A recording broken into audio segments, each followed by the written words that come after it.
Every crime hides a story, a motive, a fear, an action no one dares to speak of. I'm Cataleya Noir, and here we are not just sharing tales, we are exploring the minds, the moments, the truths behind the crimes that left a mark. There are just some stories you stumble upon that are so dark and so twisted that they make you question what the human mind is truly capable of. Today, I would like to share with you the story of Manuel Delgado Villegas, a man whose name might not be as infamous as others, but whose crimes and the sheer scope of them will send shivers down your spine. Known as El Arropiero, Manuel's trace of violence was staggering, spanning across Spain, Italy, and France, leaving a legacy of fear and unanswered questions up till today. But before we dive into today's video, I want to just take a moment to talk about something really important. Everything I share here on this channel is simply my opinion, just my personal thoughts and ideas about some events that happened. I'm not here to pass judgment, give any kind of verdict, or label anyone in any way. The stories that I am covering here are based on facts and information that I've made research about, and over all of this, I will always add my own perspective. I'm not here to just say what is wrong, what is good, uh, or to influence the way you or anybody else might feel about the people or events that we are discussing. So I hope you do understand that my goal isn't to judge anyone or to speak negatively about anyone involved. Here on this channel is a space for us to explore stories, share these stories first from my own point of view with curiosity about your point of view and a really big desire to just connect with all of you. So, with all that being said, thank you for being here, for watching, for being a part of this journey with me. Let's keep it respectful, let's keep it open minded, and of course, full of good, amazing talks. So now, moving on, just grab a seat, take a deep breath, and let's step into the shadows together. Before we will just simply dive into all the gruesome details of his crimes, I think that would be a good idea to take a small moment to understand who was the man behind the nickname El Arropiero. Manuel Delgado Villegas was born on January 25, 1943 in Seville, Spain, and unfortunately he was actually born under the shadow of tragedy, if I may say so. His mother died while giving birth to him, leaving Manuel and his sister Joaquina to be raised by their grandmother in a time when Spain was still devastated of the Spanish Civil War. It was really bad in Spain in the 40s, poverty, a lot of deprivation, a really harsh environment that unfortunately just shaped Manuel's early life. His father was earning very low income by making and selling arrope, which is a thick sweet syrup made from figs. So the nickname El Arropiero first was literally actually referring to his father, and then he became the son of the Arropiero. So In his first moments, this is how he got his nickname before becoming, unfortunately, an infamous title known by all Spain. Yeah. However, his father's work kept him distant, and Manuel I told you about this. Manuel's childhood, yeah, the way he was raised was anything but loving, nurturing, and all this. So he was just passed between the relatives who subjected him to frequent beatings, and of course, everything just left a physical, emotional scar that made him a hard child. Yeah, so helped shape the future Manuel. He attended school, but not too much because he had a lot of struggles with learning. So, unfortunately, that means he was left with just very, very, very, very few basic skills, yeah, regarding school.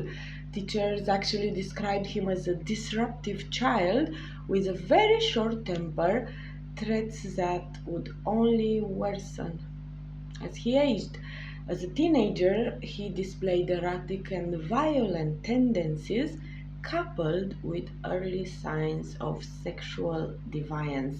By his mid teens, he had already developed a reputation for promiscuity, claiming to have seduced both men and women and showing just very little concern about all the social norms, yeah, that everybody has.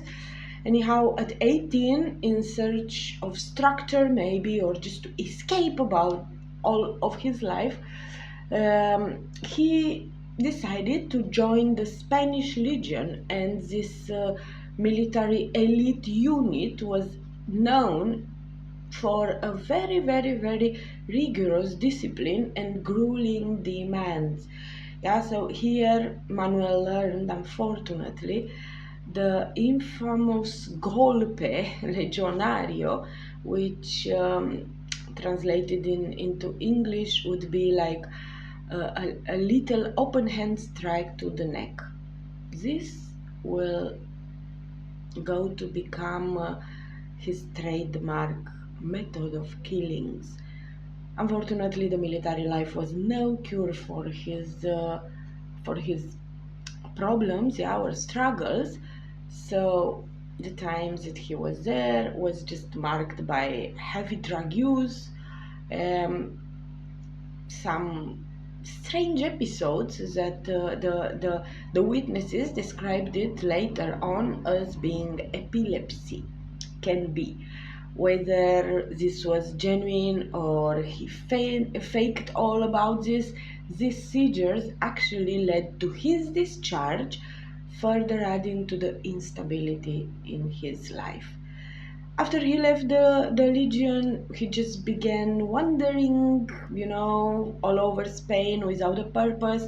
He ended up in Italy, in France. So during all this time, he supported himself through petty theft, prostitution, manipulation, exploiting both men and women for financial gain. His erratic behavior just escalated, and the line between his survival tactics and the impulses, the predatory impulses he felt inside him, just blurred, faded away. By the time he committed his first murder, the violence tendencies has already taken root, and I think that all this was actually kind of nurtured by the years of neglect, abuse, growing psychopathy, maybe. So now let's talk a little bit about the crimes, the actions that made Manuel one of the Spain's most chilling figures. Manuel's first known murder occurred on January 21, 1964, on Lorac Beach in Garraf, Catalonia. His victim, Adolfo Folk Muntaner, was a 49-year-old chef. He was just resting against a wall. Manuel just picked up a rock, struck him in the head and killed him instantly. He then, of course, just robbed his wallet, money, and watch. This marked the beginning of a spree that would stretch across Spain, France, and Italy. In 67, he committed the second confirmed murder in Ibiza, and this time the victim, a woman, Margaret Hélène Boudry, a 21-year-old French student, was found naked in an abandoned house. She had suffered multiple injuries, including a blow to the eye, scratches on her neck, and a stab wound to her back. Manuel later admitted to sexually assaulting the body after her death. His third confirmed victim was Venancio Hernandez Carrasco, killed on 20 of July 1968. What happened was that Venancio refused Manuel's request for food, telling him to just go work instead. This only enraged Manuel, the answers that he got, so once more he used his signature neck strike to kill him and threw his body into the Tajuana River. Initially, this was thought to actually be an accidental drowning, but the truth only came to light after Manuel's confession. In 1969, he killed Ramon Estrada Saldric, which was a furniture store owner in Barcelona. The two of them were actually acquaintances, often meeting into Ramon's store. During one of those encounters, Manuel asked Ramon for some money, but when Ramon denied, Manuel attacked him. Using the same neck strike, he incapacitated him before strangling him and stealing all his valuables. Later that year, he went again and murdered Anastasia Borella Moreno, a 68-year-old woman in Matara. After a violent confrontation, Manuel killed her with a brick, hid her body in a tunnel, and admitted later on returning to her dead body multiple times to engage in necrophilic acts. Now, Manuel's killing spree extended way far beyond what was initially suspected. While eight murders were confirmed, his own confession spanned 48 victims, left all the investigators just in shock. Yeah, nobody could actually believe. What set him apart wasn't just the brutality of his actions, but the randomness and the variety of the victims. Because when you think about it, his targets, his victims, included men, women, even people he knew, acquaintances. No clear pattern, no motive beyond the opportunity and the impulse of the moment. Yeah, so he just felt, oh, okay, I need money. What should I do? Okay, it's okay. I can kill him, her, this.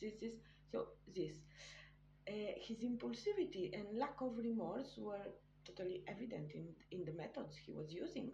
I mean, in one particularly shocking confession, he admitted to just strangling a man. Yeah, he strangled a man in Valencia with a cable, explaining that the victim was very nice and generous with him, but had made some sexual advances that he found unacceptable. In another instance, he just attacked a woman in Alicante with a knife and left her body in a barrel. I mean, all all this shows us, is just like painting a picture of a man who acted without no hesitation, without no remorse, often like this, on a split of a second. I mean, yeah, it's very, very difficult to comprehend actually all that. Anyhow, the crimes he did were not limited to Spain. During his travels through France and Italy, Manuel admitted to murdering a young woman in Paris who was living with a gang of robbers, just because she rejected his attempt to join their group, leading to her slow strangulation. In Rome, he claimed that he killed his landlady, saying her physical appearance just was displeasing him. One of the most chilling aspects, I think, out of all this was literally the detachment from the reality. I mean, while this was actually mind blowing, in the moment, we are going to get there, but this I have to say, in the moment when the police was just literally taking him place to place, to reconstruct the murders and to actually verify what he was claiming that he did. It is said that he heard on the radio, a broadcast about a Mexican killer with higher body count. Okay. So it seems that with no hesitation, Manuel just simply, very natural, remarked, give me 24 hours and I'll make sure no miserable Mexican is a better killer than a Spaniard. I think this kind of says it all. I mean, mind-blowing when you think. Anyhow, so just it seems that despite all his confessions, many of the crimes attributed to him were actually very difficult to verify because of just lack of witnesses, limited forensic technology for the times. I mean, the international murdering, so unfortunately, because of the level of details that he provided, including describing the injuries of the victim, the exact locations of their bodies, unfortunately, in the most of the cases, just aligned literally perfect with a lot of unresolved cases. Now, you see, his sexual violence was another disturbing hallmark of all his murders. Necrophilia became a recurring theme, with him confessing to returning to the bodies of his victims days after they were dead already. I mean, it's normal. The police, the investigators were horrified by all these acts. It's just this all painted the picture of his craziness acts. I mean,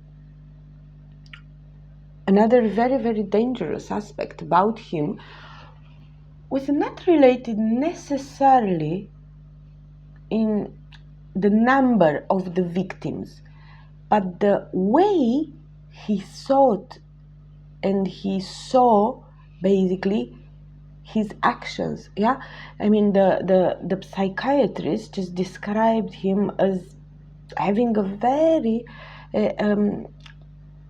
he was so detached, so cold, detached about all his actions. He was diagnosed with a syndrome that it's called XYY syndrome, which is a chromosomal anomaly once believed to increase aggression. So, and of course he showed no remorse whatsoever. This is absolutely clear.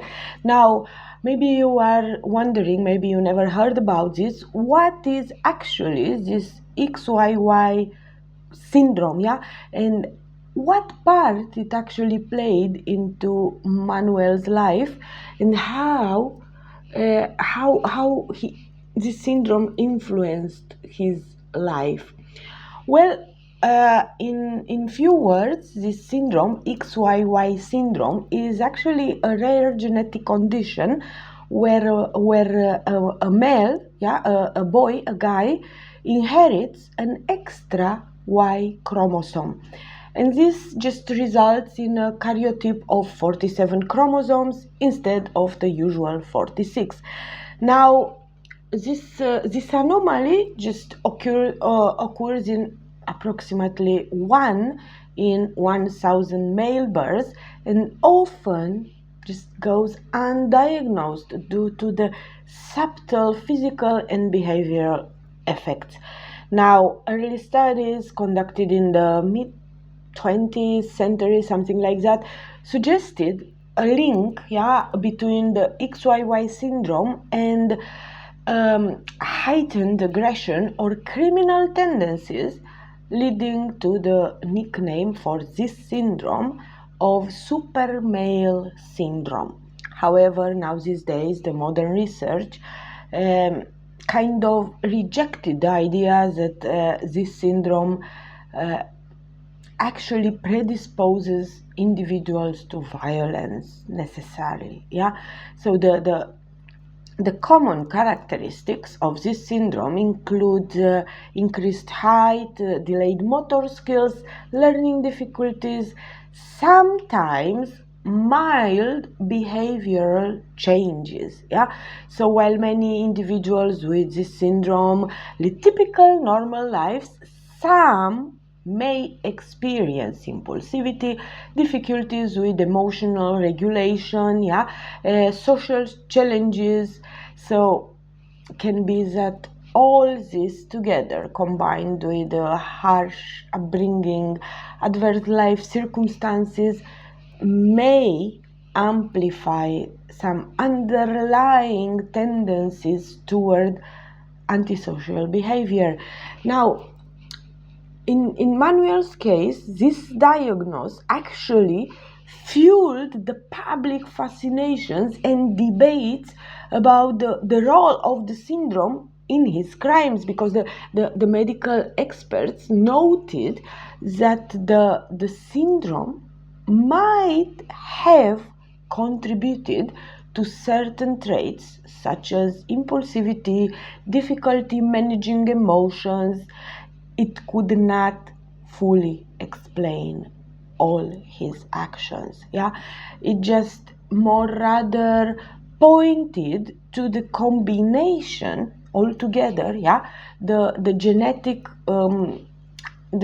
inheritance, the childhood abuse, the lack of education, and of course the exposure to violence as key factors in all his development into a serial killer. His own lawyer described him as a volcano, as a vulcan, calm one moment, explosively violent the next. So all this unpredictability combined with the megalomania, with the schizophrenia, with all the schizophrenic tendencies, actually just created a very, very dangerous individual who saw all his actions as being normal, even when committing murder. His psychiatric evaluations also revealed a deep disconnection from the reality, and experts actually noted an inability to distinguish, right from wrong, and a lack of emotional response to all his crimes. This, combined with the disillusion of the grandesse, painted, all the portrait of a man who had his own disturbed, really disturbed reality. I mean, he believed about himself that he was to be intouchable, he was allowed to do whatever, just lead a predator life without no consequences. and his schizophrenic episodes often included spatial disorientation, fantasies, grandiose fantasies, and all this just further isolate him from all the world around him. While being in the psychiatry hospital facility, he displayed a mix of antisocial tendencies and calculated self-control. While he was very known for his violent outbursts, he also could manipulate those around him to gain their trust. And this duality made him very, unique danger, He was extremely, extremely dangerous as an individual, even while being captive. One guard actually remarked about him that he could just charm you 1 minute and terrify you the next. So, because of all this combination of the genetic anomaly, the mental illness, the violent behavior, he became a living case study in criminal psychology from those years and early on in the books. He remains, literally very, very chilling reminder of how complex, how terrifying our minds can be. The human mind, it's unbelievable when you think. And moving on a little bit, his arrest in January 71 actually marked the beginning of one of the most shocking criminal investigations in Spanish history, in all the history of Spain. It all began actually simple with the disappearance of a woman, 38-year-old woman with some intellectual disability, a woman called Antonia Rodriguez Relinque. And Antonia was well known for her outgoing nature and also well known for being Manuel's girlfriend. So all their friends and everybody knew that Manuel is her boyfriend. Of course, in the moment when she went missing, the neighbors just grew suspicious, and of course they addressed to the police, pointing to Manuel as her boyfriend. Initially, the authorities had little to no reason to suspect that they are just dealing with a serial killer. He appeared to be cooperative, even leaving the investigators to the field where he left, where actually he hid her body. He confessed immediately, and he said that he had strangled her with her own tights during a sexual encounter. And again, another horrifying detail was that he visited her dead body, multiple times after her death, engaging in necrophilia acts with her dead body. Now, as the police started to investigate more and more what initially appeared to just be a easy case, single case, unraveled into something far more sinister. And under interrogation, he began confessing to additional murders with so many details that it was scary. He described the victims, their manner of death, the location of their bodies. Everything was in such a huge detail that the police was first in shock a little bit. Yeah, they were like, oh, what is happening here? First, they were very skeptical. I mean, it's hard to believe that something like this happened, even for the police officers, yeah. And they started to verify several of his accounts, unfortunately leading to the confirmation of at least 8 murders and a very strong suspicion of many, many more. However, as the details from his accounts begin matching with some unresolved cases on file, a grim reality set in. Manuel might indeed be one of Spain's biggest, deadliest killers. Yeah, sad but true. One of the more haunting aspects in the investigation was what I was saying earlier, the randomness of his crimes, with no fixed pattern, no signature beyond his brutal methods, no clear motive other than the opportunity. Yeah, his victims were had different ages, yeah, ranged widely in age, gender, circumstances, everything. I mean, from an early woman in Matar to a young French student in Ibiza. I mean, he just let his impulse rule and decide his actions, yeah. Adding to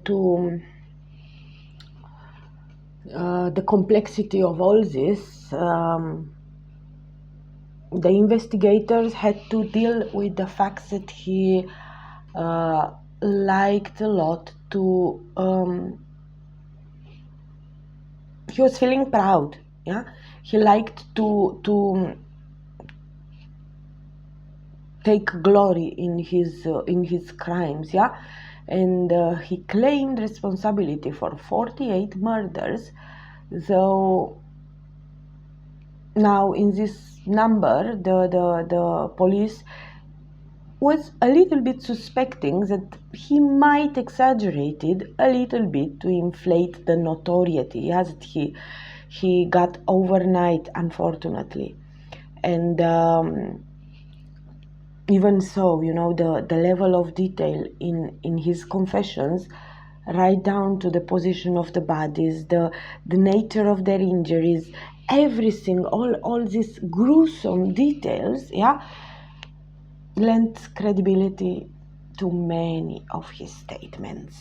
I mean, for example, in one case involving a murder in Paris, he just described extremely accurate an injury, so accurate in detail, so specific that it matched perfect to the forensic report. And this was, of course, something that no investigator can ignore, yeah. So it's clear. Anyway, his arrest, and of course, after he was arrested, they started to just move him, yeah, to different crime scenes to verify what he was saying, and all this just became an unprecedented spectacle. He was the first murderer in Spain to be flown around the country by authorities to just corroborate his confessions. And at each location he was letting everybody just stand by the you know, he was so calm, explaining everything he had done with details like it was nothing. And he just was saying not only how he killed them, where he disposed of the bodies, the exact methods he used, everything. And the forensic examinations, yeah, just aligned with so many of his descriptions, and unfortunately were validating his words. And all the witnesses that saw him, described him as a very cooperative criminal, but extremely detached, and he seemed unaffected by the gravity of his crimes. Of course, the news of his arrest spread like instant across Spain, beyond, and everybody was feeling a little bit of a mix of fear and fascination. He got called El Arropiero by the media, and his story just became a morbid topic of public interest.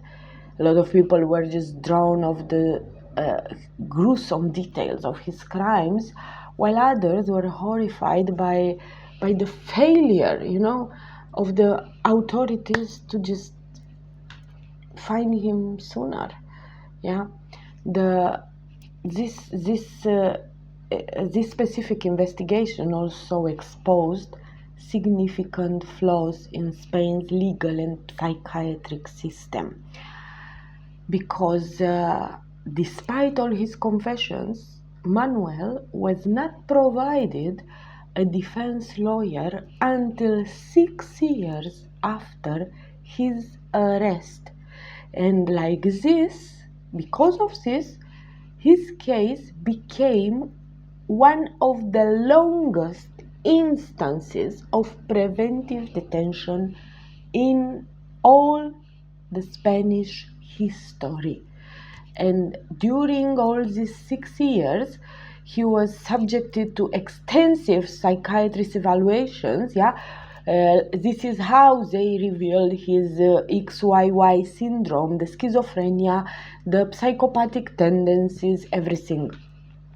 All these findings just ultimately led the court to deem him unfit for trial, resulting in his commitment to a psychiatric institution rather than a prison sentence. The lack of legal representation for Manuel during the early years of his detention sparked additional controversy. At the time of his arrest, Spanish law enforcement prioritized extracting confessions over protecting the rights of the accused. Manuel spent over 6 years in preventive detention without a defense lawyer, and this record showed in plain sight all the flaws in the Spanish judicial system.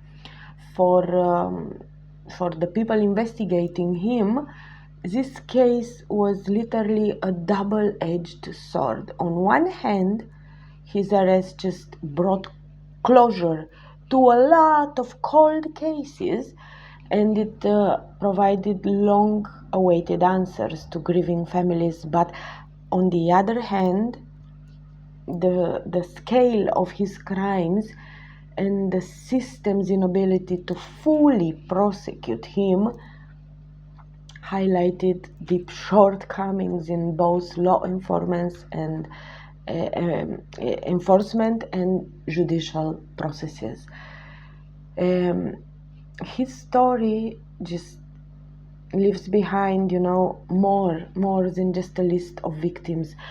It just raises a lot of questions, and deep, profound questions about justice, about morality, about the human mind. His life and his actions just forced Spain to confront uncomfortable truths about the legal and mental health system, as well as the ability to manage such a never-seen case. After his arrest, of course, like I said, he was just declared unfit to stand trial due to severe psychiatric conditions. All this included schizophrenia and the effects of the XYY syndrome. And he was confined to psychiatric institution for the remainder of his life. Of course, this decision was not an easy one to take, because it just sparkled more debate, because everybody now was just asking if the justice was truly served without a trial. And it's a question which has a very difficult answer. I mean, can you answer what would have been the right choice to do?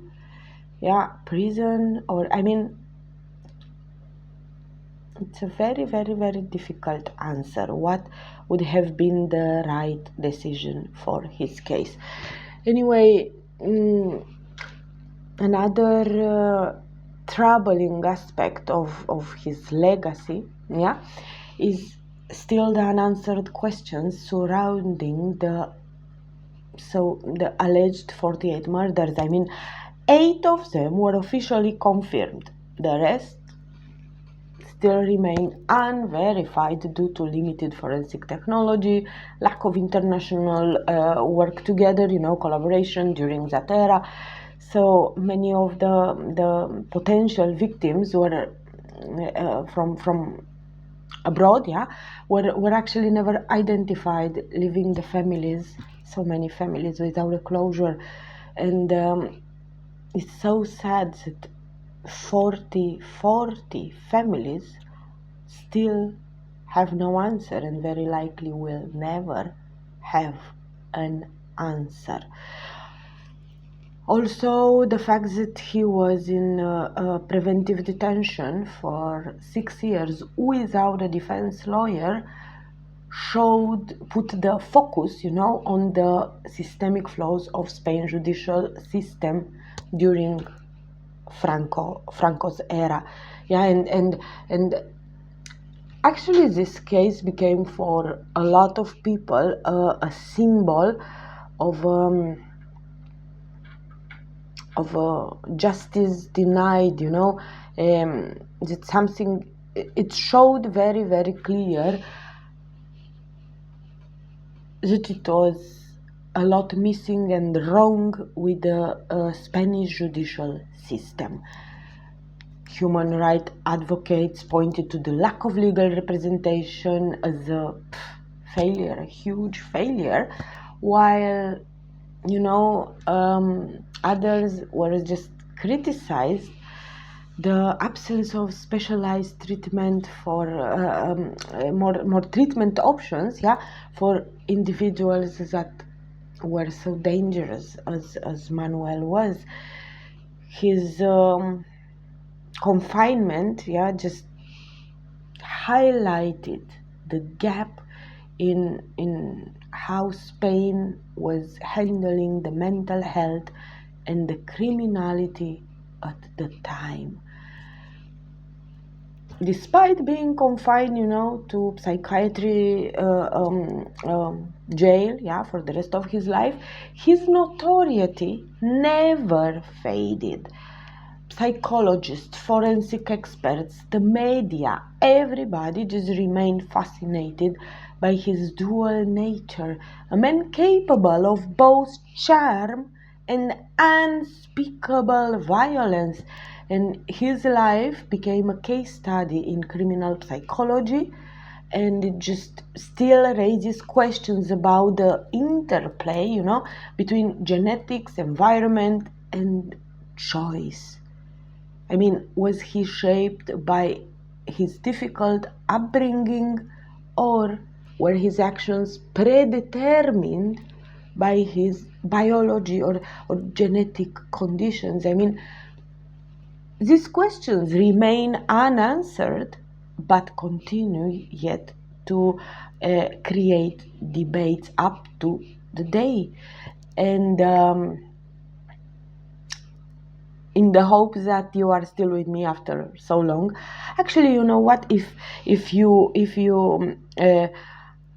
followed me up to this moment, would be amazing and super if you could just let me one comment saying there, yes, I'm still here. Yeah, so like this, I can I know that you are still here with me. Anyhow, the idea is that in the moment when yeah I read about this case, and I was making all the translations from Spanish to English and everything, and I was actually thinking how complex and how deep this case is, depending on the point of view you are covering it or watching it. So would be amazing for me if you would write me if you are going to let me a few words about your own opinion about his case, and of course, why not, maybe questions or whatever it is that you feel. Just so you know that Manuel's case also marked a turning point into Spanish forensic practices. Why? Because it was one of the first times in Spanish history, yeah, when authorities had to confront the complexity of a serial killer's psyche and actions on such a huge scale. His confessions, was mind-blowing, and they had to just move him around everywhere. This prompted the development of a psychological profiling in Spain, yeah, and showed the importance of international cooperation in solving crimes. The public, became morbidly fascinated by El Arropiero.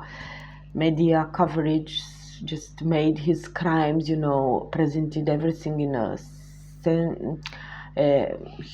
big manner, turning him into just this black, macabre cultural icon, and his own remarks, such as it was about the Mexican killers, that he can, outnumber him, just sealed sealed his name and the infamy. The documentaries and the articles about his life, and about his story kept him alive, yeah, and still, I think mostly he was kept alive, especially because of the curiosity that exists behind this question: what drives people to commit such heinous acts in the end, In an ironical way, the man who caused so much pain and fear met his own death, not through violence, yeah, but through the slow decay of his own body. Manuel Delgado Villegas died in 1998 from a pulmonary condition that was linked to years of heavy smoking. For some, his death was just a form of poetic justice, a quiet end to a life that had brought so much chaos. Yet, for others, his death left a sense of being incomplete, yeah, because without a trial, the full extent of his crimes was never formally acknowledged actually in the courthouse, and left gaps in the record and an unsettling lack of resolution. But even in death, his legacy continued to resonate, and his case remains, just a chilling reminder of the complexities of the criminality, the limitations of justice, and of course the fragility of human understanding. Yeah, Manuel Delgado Villegas may be gone, but the questions he left behind still haunt those who seek to understand the darker corner of the human mind. And I have to tell you, I doubt that anybody will ever be able to have a clear, complete answer. This is just my opinion. This is why I do believe that his story is a story of reflection, yeah. And how do we, as a society, reconcile the existence of someone like Manuel, a man shaped by both his environment and his biology, yet in the end defined by his choices? Was he a product of his times, the victim of a flawed system that failed to protect, or maybe, who knows, even rehabilitate him? Or was he simply just a predator beyond the reach of any intervention? Yeah, his case just forces us, I think, to confront uncomfortable truths about the limitations of justice and what happens when the system cannot provide clear answers or closure for the families, of his victims. The pain of not knowing, of unresolved murders and unanswered questions should still be there.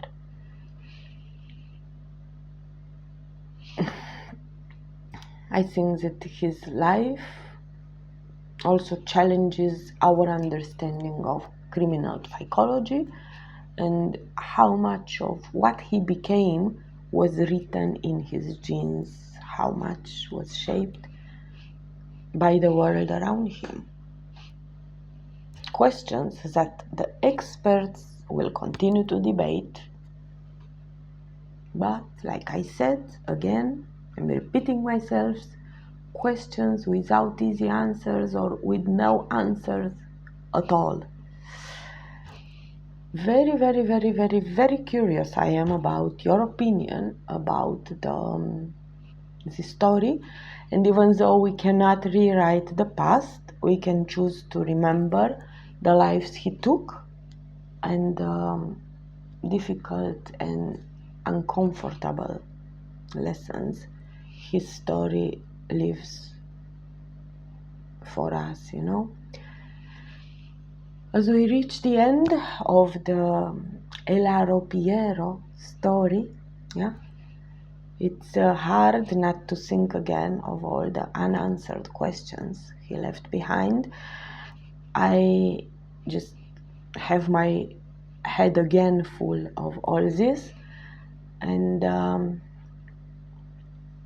until next time, I want to thank you all for being here with me today, and I cannot wait to share with you the next case I have prepared.